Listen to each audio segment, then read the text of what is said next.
Hello kids, welcome to today's session. This is Swetha Roy, your English Master Teacher at Vedantu. And in this session, I am going to discuss with you the most important questions and basically an analysis of the poem Dust of Snow, which we already did, right? Dust of Snow we already did. But now we are going to discuss the important questions and yes, all the doubts that you have, that all the doubts which you have given in the comment section, which you have asked, the questions that you have asked in the comment section, I'm going to take up all those and we are going to have a healthy discussion about this very poem, that is Dust of Snow. So now let us move on to this session, and this session is going to be very, very, very interesting and of course very important for you all, because yes, for your exam point of view, this lesson is very important and the questions that usually comes in your exam, this is a very short poem. So yes, not many questions are there that you need to do. Basically, you have to have an understanding of the poem and do a few questions. One question, one umbrella question would definitely do, and you are going to you will be able to answer the question that is asked in your paper. So don't worry, and yes, let's enjoy the beauty of the poem as we proceed to the question answers. And before that, thank you for making us a family of 5 lakh young minds. So thank you for your love. Thank you for all of your support. Okay, so before beginning with the Dust of Snow, which we already did, the poems analysis we have done in the previous session, and I asked you that what do you do when you are in a sad or depressed mood in my previous session, and many of you came up with innovative answers, like you sing, you listen to music. Why? Wow, very good, amazing. Even I do that. And one of your friends wrote a beautiful paragraph on what he or she does and how is nature important. So I would like to highlight that he or she, I forgot. So that student wrote that nature is the most beautiful creation of God, the Almighty, and we should always be close to nature. And he is worried, as we all are, about the recent, exploitation of nature. So he says that we are taking it for granted. We are taking nature for granted. We are exploiting her, and that is the result of all the calamities that we are actually facing, right? So if we take things for granted, we will face the karma, right? So that is very, very important, and thank you for answering it in beautiful words, and I appreciate all your efforts. Thank you, all of you. And with that, again, I would like to take up one more of your comment, in which one of your friends said that, ma'am, please be as precise as possible. You are discussing the things which I personally think is not useful. Some of the things are irrelevant. So in reply to your comment, my dear, I would like to show you a beautiful poem. Yes.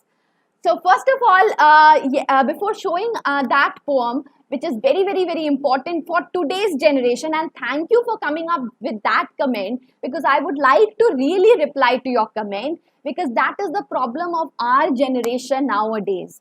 So what is that poem? That poem is very beautiful and an apt reply to an apt response to the doubt that you have raised in the comment section. Okay. So first of all, yes, please do study from the safety of your home uninterruptedly with us, Vedantu. You can download this app and you can go to this link and check out, right? For more details, you have access to free live classes from grade 1 to grade 12.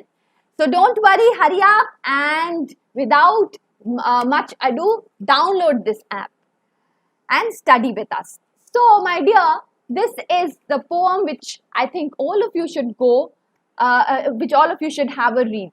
Okay, this is a poem by W.H. Davis. What is it saying? It is a very, especially relevant in today's context, very, very, very deep poem. What is this life if full of care? We have no time to stand and stare. No time to stand beneath the boughs and stare as long as sheep or cows. No time to see when woods we pass, where squirrels hide their nuts in grass. No time to see in broad daylight, streams full of stars like skies at night. No time to turn at beauty's glance and watch her feet, how they can dance. No time to wait till her mouth can enrich that smile her eyes began. A poor life this is, if full of care. We have no time to stand and stare. This is a poem called Leisure by W.H. Davis. So this poem is very relevant in our today's busy, tight schedule that we have. What have we actually made up of our life if we do not have time to appreciate and enjoy nature's beauty? This is also very relevant to the poem which we are already reading about nature, right? So if we are not appreciating nature's beauty, if we think that, we have to do very fast whatever we can. We have to do, be very quick in a mechanical way. It's of no use to learn things in a mechanical way. Whenever you learn a particular topic, you do a particular topic, you need to go into the depth of that topic and try to understand that topic, because समझ जाएगा तभी तो मजा आएगा ना. If you don't understand, I can just give you the summary of the poem and just tell you to go through the summary. But will that be enjoyable? That would be really very mechanical, just like the robotic teacher in the fun they had.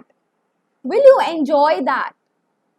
Truly ask yourself, are you going to enjoy that? If I don't give you various examples, if I actually don't introduce you to the beauty of literature, then you would not be able to connect with the chapter and embrace that chapter, include that poem or the prose or the play, whatever you are dealing with, to your life. Because what you are calling as irrelevant is actually very much relevant, very much pertinent to your life. And literature is nothing but your life.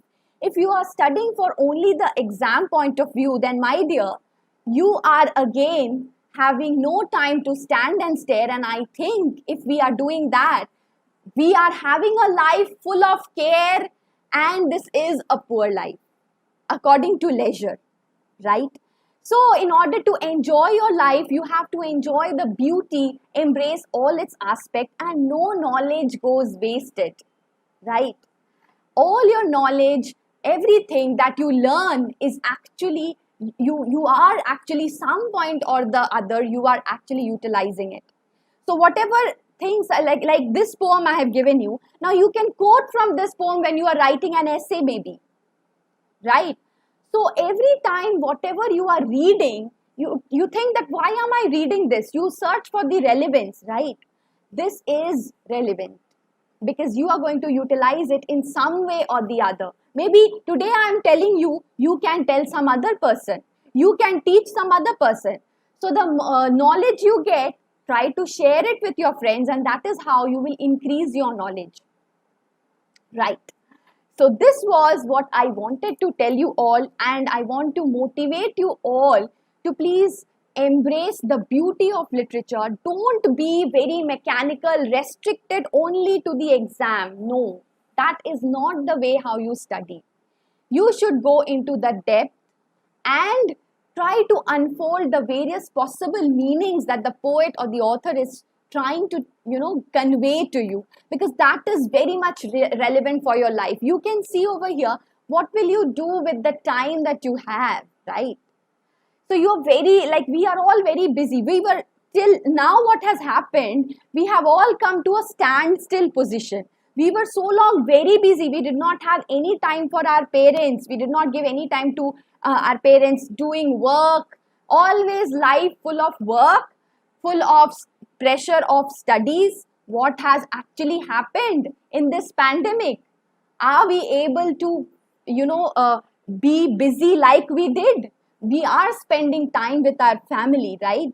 So again, trying to find out some positive element out of this complete negative scenario that is going on in our life, just as the poet has over here found out a positivity in the negative atmosphere.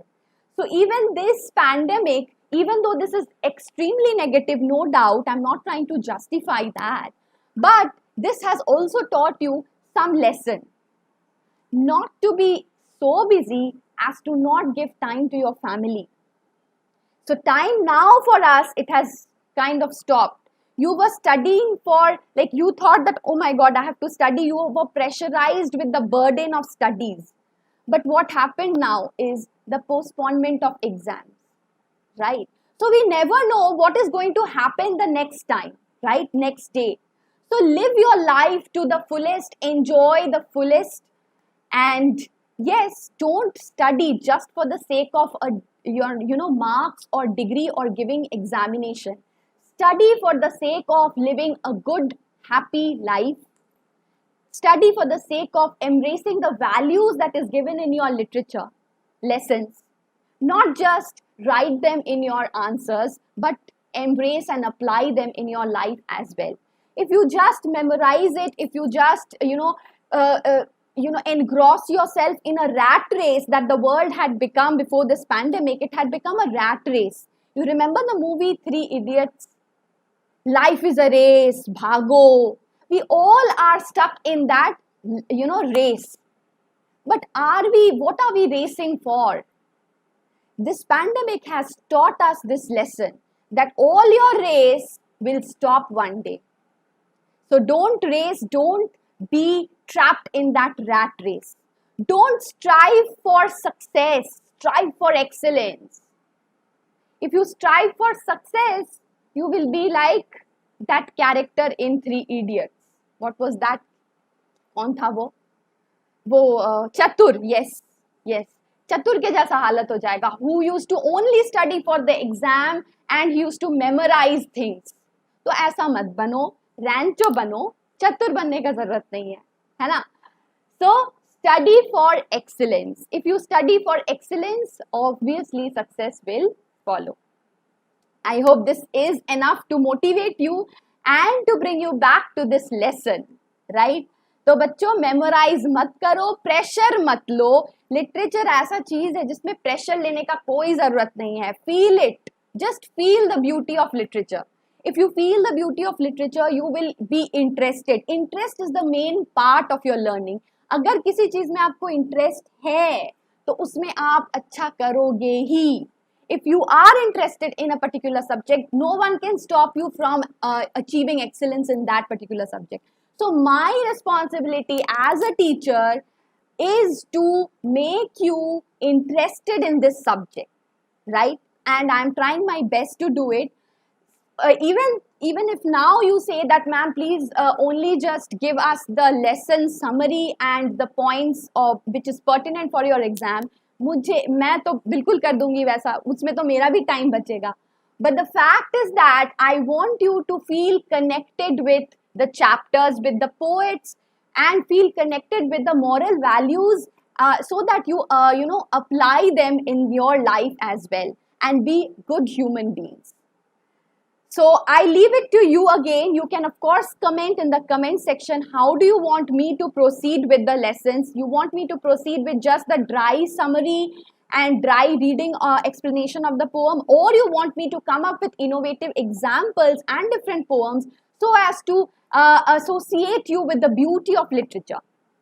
I leave it up to you. Please do comment in this section, and thank you for bringing up this topic. I really appreciate it. So now let us go back to the exercise. I showed you that poem because that poem is a nature poem, very much connected and relatable to this poem as well, right? So Robert Frost, as I told you, though he's a modern poet, he had those features of romantic poets in his poetry, right?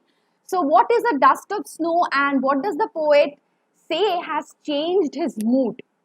How has the poet's mood changed? Very, very important question. Okay?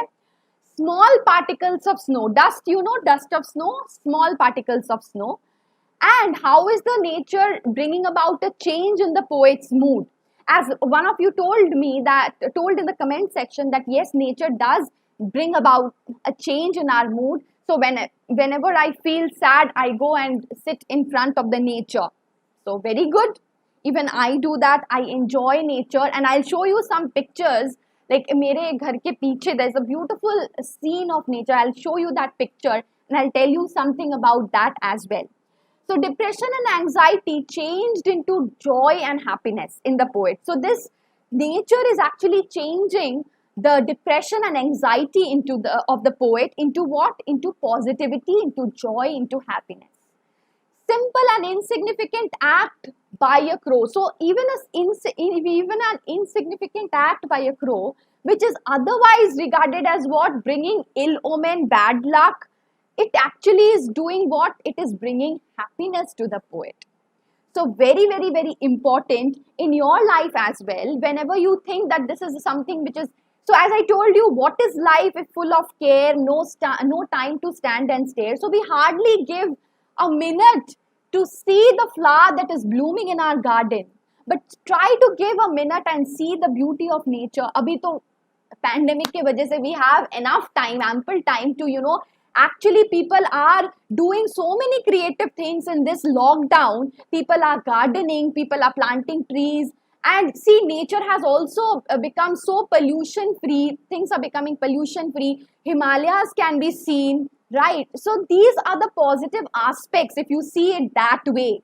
So it's like the poet saw positivity in negativity. If we kind of, already the world is full of negative vibes. So if we try to bring out the positivity in that, we can see how nature, how earth is healing in this during this time, recent time of pandemic, right? So if we could have done this initially as well, maybe the pandemic would not have come. Who knows? So some way or the other, this is the vicious cycle of karma that we are responsible for, right? So yes, this brought about the change in the poet's mood. How does Frost represent nature in this poem? The following questions may help you to think. This is from your NCERT, right? What are the birds that are usually named in the poems? Do you think that a crow is often mentioned? As I told you that we hardly have heard about a poem which is about a crow. Okay? And again, hemlock tree, that is also very unusual because poets usually have written about beautiful trees like maple, oak, pine, right? But here the poet writes about hemlock. What do the crow and hemlock represent? Joy or sorrow? What does the dust of snow that crow shakes off a hemlock tree stands for? So these are the points that can help you in framing your answer. This has been provided in the question itself. Okay. Now let us see what can we say in the answer. So generally we know that the poems use beautiful birds like cuckoo, which are popular. Cuckoo, peacock, parrot. As I told you that Keats has used nightingale, Shelley has used skylark. How many poet has used crow in his poetry? Very few, rarely, hardly, right? So its song is also not mellifluous like the song of a nightingale or cuckoo. It's very jarring, it's ominous, considered as ominous, bringing ill luck, ill fortune. So when we think of a crow, what kind of image pops up in our head is an image of depression, gloom, sadness. We do not like the black color of the crow. We think that that is associated with something bad, something ominous. So these are the images that occurs in our mind when we look at the image of a crow or when we look at a crow. A hemlock tree is a poisonous plant. Again, a hemlock tree has been introduced at the beginning of the poem to create the gloomy setting because of the gloomy atmosphere, gloomy mood of the poet, right? So it is a poisonous plant with flowers, white flowers. The crow and the hemlock tree therefore represent the sorrow mood or the sad mood and evil in the initial stanza. And they absolutely match with the poet's mood. Whereas in the second stanza, the dust of snow falling on the poet's body, giving him pleasure, is actually a symbol of joy that changes his mood. Now, these symbols are actually used as negative symbols in the beginning of the poem, which is like the crow and the oak, the hemlock tree. But later, what happens is the poet's mood actually changes because of the act of the crow, which he so long considered as, negative, considered as bringing ill fortune, right? And the hemlock tree the hemlock tree, which is actually the result of the snow being shard on the poet's body. So if there had been no hemlock tree, if the crow would not have, would not have flown on the branch and caused the movement of the branch, then the snow wouldn't have fallen on the poet's body, right? So the hemlock tree and the crow, actually they are the one who are responsible for the poet's joy and happiness, because they are bringing about a positive transformation in his mood, saving a part of his day. It is the crow and the hemlock tree which is actually causing the snow to fall on the poet's body, right? So these are the negative symbols transformed into positivity at the end of the poem. So this was a picture that I was talking about. This is a picture which I have taken. This is at the scene at the back of our house. Okay, this is a factory over here, and you can see this bird. So ये जो bird है, this is a water body over here. ये जो bird है, I always notice this bird when I'm sitting in my room. I always notice in this bird. She is so overjoyed, and she takes she takes bath over here in this. She dries herself here. Okay? So it is really, a pleasure, a joy to watch the activity of this bird. And this tree, this was our tree. ये क्या हो गया था अभी जो ये thunderstorm आया था. I'll show you the picture of this thunderstorm. क्या हुआ था? You can see this video. This was the day when thunderstorm struck. ये तो बहुत कम है actually, ये the speed increased. ये तो बहुत कम speed में मैंने ये लिया था video. So you can see this is very same background. Then the tree was upright. ये tree जो था वो upright था, right? But ये tree अब क्या हुआ? गिर गया. This tree fell down. It is uprooted because of that strong ये जो cyclone, super cyclone that struck, not thunderstorm, I'm mistaken, that super cyclone जो आया था यहाँ पे. So this tree got uprooted, but look at this bird. She is not able to leave the tree. This tree is like her home. She is so much associated with the nature. She is so close to nature that she still cannot leave this place, although the tree has been uprooted. Now I am thinking that ये tree अभी uprooted है, but when we will remove this tree, then where will this bird go? Because I had been noticing this bird since a long time. हो गया है जैसे 1 week or so or 1 month or so कि ये bird यहीं पे रोज आती है. She takes bath over here. She enjoys herself. If I could take the video of her taking bath, that's amazing. How she plays with the water. अगर कोई close up video मैं ले सकती तो मैं जरूर लेती, बट आई कुडंट बिकॉज ये थोड़ा दूर है हमारे घर से, सो इतना जाएगा नहीं. It's really amazing. And see we should learn from these birds and animals how to appreciate nature, how to develop a close bond with nature, because man is also closely associated with nature. We are also a part of nature, but we forget our association with that divinity. We should learn a lesson from these birds. They are much more closer to nature, right? So yes, that was something which I wanted to share with you all. And with that, we come to our next question: the significance of unconventional ideas in the poem. So, unconventional ideas has been presented in this poem. Frost has presented nature in quite unconventional manner. Why unconventional? Because he started with crow and hemlock tree.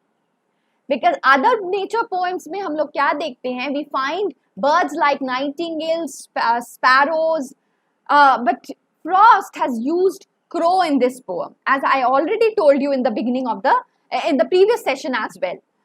So that is why other poets usually mention singing nightingales, beautiful white doves in the poem. Also, the poet has written about a hemlock tree that is poisonous tree, again unconventional use of nature. He has not written about anything which is beautiful like maple, oak, pine, all these. Frost wanted to symbolize the feelings of sadness and regret. That is why he used a hemlock tree. So starting with hemlock tree associated with his sad mood.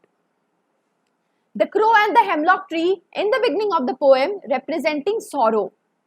The dust of snow that is shaken off the hemlock tree, that actually is the symbol of joy.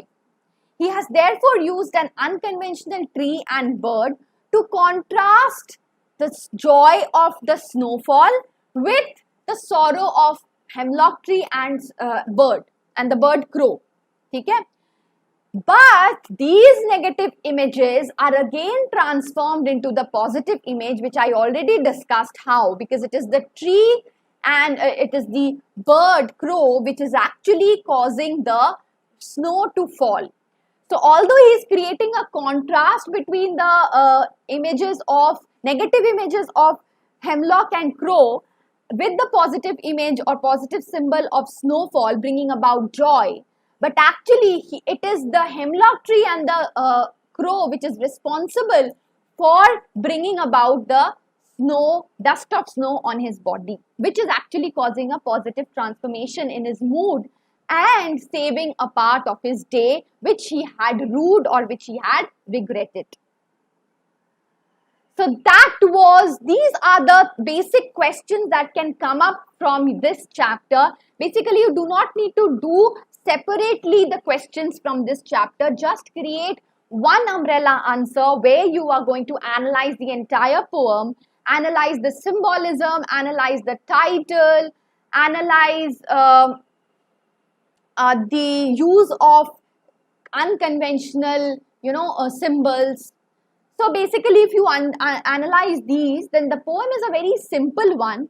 Analyze the theme of the poem. What is the moral lesson that actually the poem is trying to give you, which I already talked about in the previous session, that he is trying to give us a moral lesson of that we need to embrace nature that gives us joy and happiness, and whatever we think as negative, and we have this superstitious kind of belief of crow bringing us ill omen, foreboding something, like something foreboding, right? So this needs to be changed because it is in our mind, it is in our attitude. Okay, that is, so all this negativity and positivity is associated in our mindset. So we need to have a positive approach, a positive attitude towards everything, towards all the things that is surrounding us, right? Even in negativity, we have to find positivity. Only then we are going to survive in this world, because already the world is full of negativity. You need to find the positivity. As you remember Milton's quote, what was that? Mind is a place which makes a hell out of heaven or heaven out of hell. So there is nothing called hell or heaven. There is no physical space, physical existence of hell or heaven. It is in our mind. If we think we are living in hell, we will be living in hell. If we think we are living in a heaven, we are actually living in a heaven.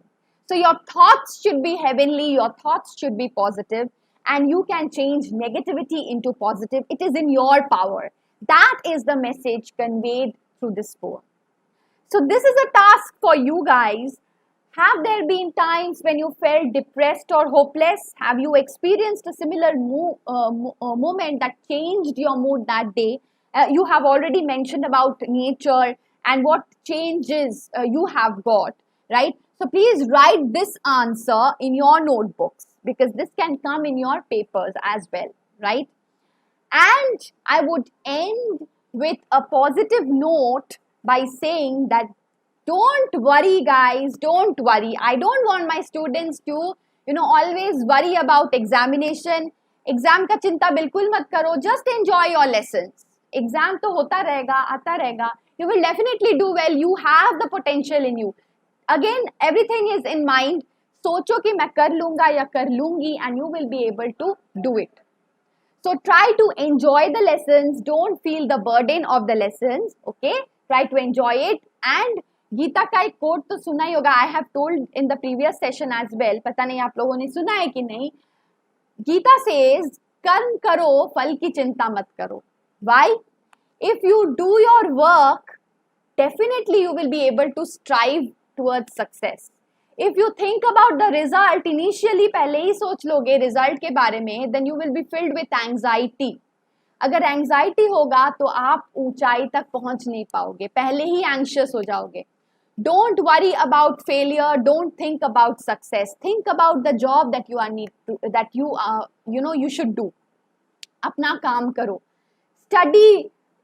Try to connect with the lesson. I'm trying my best to make it as interesting as possible for you. So I would really appreciate your feedback regarding this. So please tell me in the comment section how you want me to proceed about with the rest of the lessons, with examples, with various other poems, giving you all kinds of knowledge, or just this poem, like your particular chapter that is coming in your exam.